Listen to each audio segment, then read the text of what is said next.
साहब ने अपना अभिभाषण दिया। अगर आपने उनके अभिभाषण को देखा होता जब वो पढ़ रहे थे तो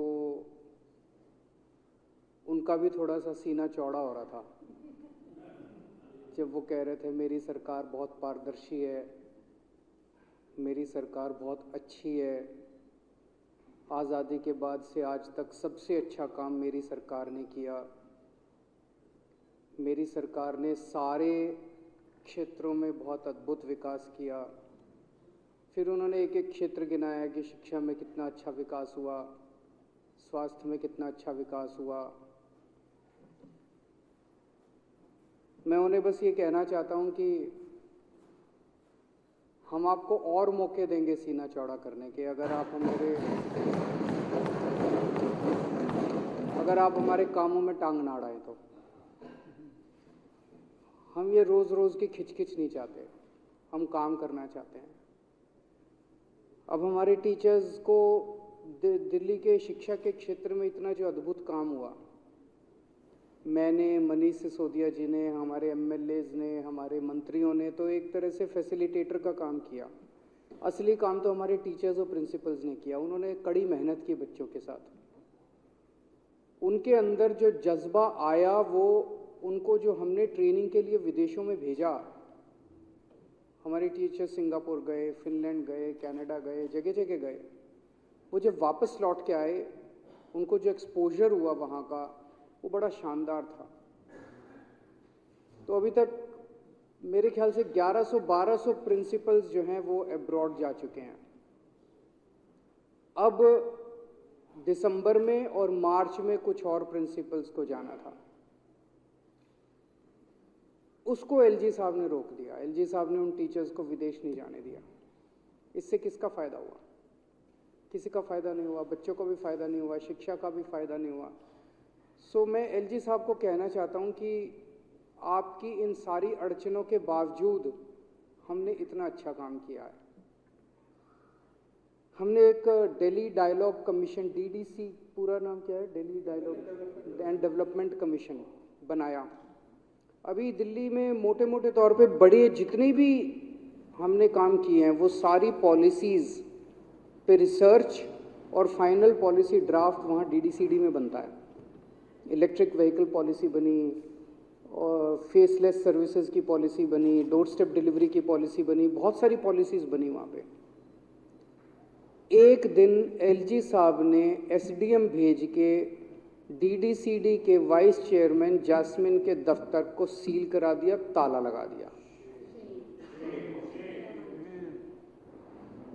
ये तो गुंडागर्दी है।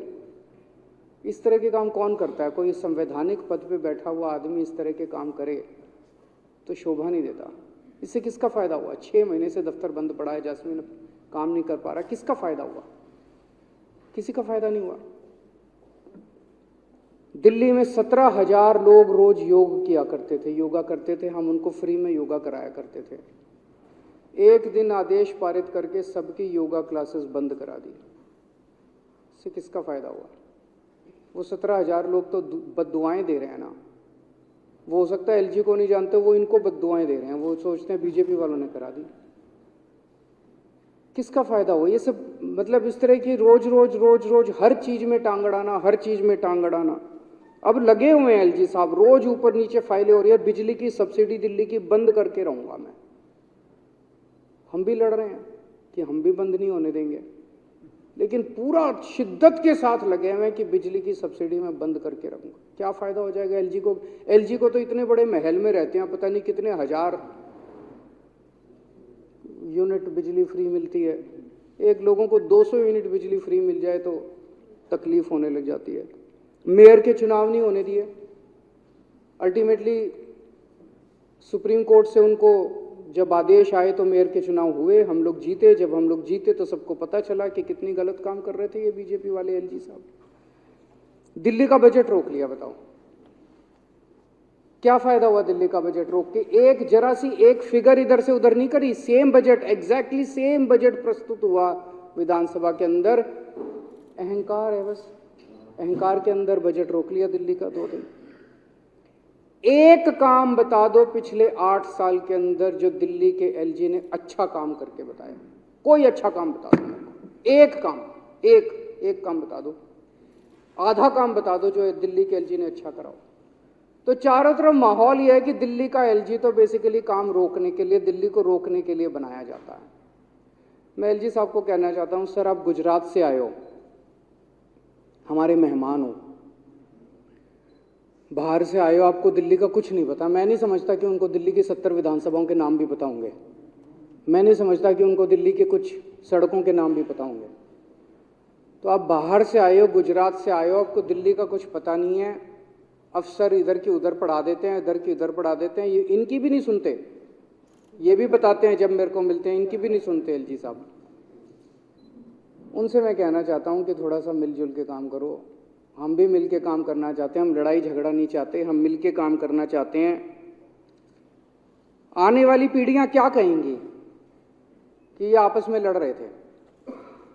अभी हमें बहुत काम करने हैं, बहुत यमुना साफ करनी है, पूरी दिल्ली में सीवर की पाइपलाइन लगानी है, घर घर सीवर लेके जाने हैं, पानी की पाइपलाइन लगानी है, नए नए एसटीपी लगाने हैं, ट्यूबवेल लगाने हैं, इतनी बसें खरीदनी है, पोल्यूशन ठीक करना है, ट्रैफिक ठीक करना है। मिलके करते हैं ना, काम की कमी थोड़ी है, मिलके करते हैं ना, लड़ते क्यों हमसे। और हमारी मदद लो, लॉ एंड ऑर्डर में हम आपके साथ मिलके काम करेंगे, दिल्ली सुरक्षित होएगी। ये कोई हिंदुस्तान पाकिस्तान थोड़ी है।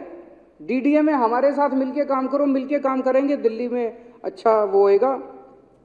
ये डबल इंजन कहते हैं। जिस दिन दिल्ली के सीएम और दिल्ली के एलजी ने मिलके काम करना चालू कर दिया, ये असली डबल इंजन की सरकार है।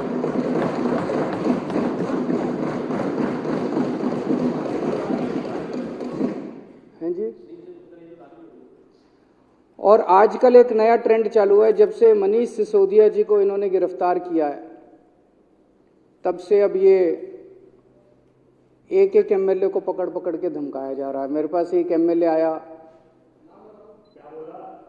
बैठ तो जाओ, सुन तो लो, बता ही रहा हूं।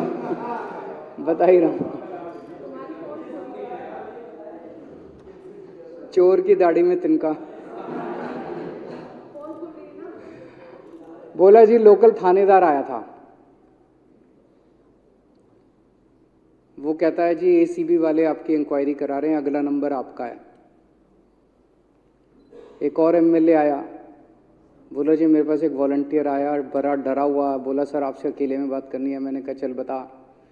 बोला जी ये लोग बड़े खतरनाक हैं, बहुत गंदे लोग हैं, इनसे बच के रहना, अगला नंबर आपका। एक एक करके एमएलए को डराया जाता है। आपके पास आए हैं लोग, किस किस के पास आए हैं, है ना? कौन कौन डरा है आप में से? इनसे डरते तो नहीं हो? जेल जाने को तैयार बैठे हो? कौन कौन जेल जाने को तैयार बैठा है? हाथ खड़े कर दे। मनीष सिसोदिया भगत सिंह का चेला है। मनीष सिसोदिया जेल जाने से नहीं डरता, इनकी जेल की सलाखों से नहीं डरते। और अगर कोई जेल जाने से डरता हो आप में से, आज आम आदमी पार्टी छोड़ देना। आम आदमी पार्टी में आयो तो सर पे कफन बांध के आयो। आम आदमी पार्टी में आयो,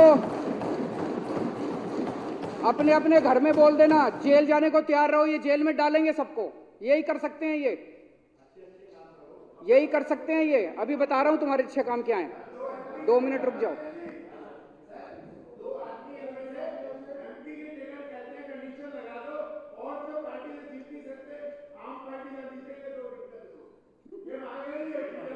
तो ये आपको जेल भेजेंगे, अपने अपने घर में बोल देना, जिसको जेल भेजें आपके घर का खर्चा मैं चला दूंगा। हम सारे मिलके चलाएंगे कि नहीं चलाएंगे? आपको अच्छा वकील हम देंगे, आपको जेल से वापस लेके हम आएंगे। हो सकता है 7-8 महीने, पिछली बार मैंने कहा था 4 महीने, अब 7-8 महीने हो सकता है।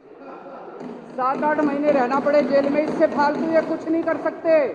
लेकिन एक बात याद रखना, जैसे आज भगत सिंह का नाम पूरी दुनिया याद रखती है, ये वो मौका है भारत के इतिहास के अंदर जब आपका नाम भी याद रखा जाएगा, जो लोग अभी जेल में।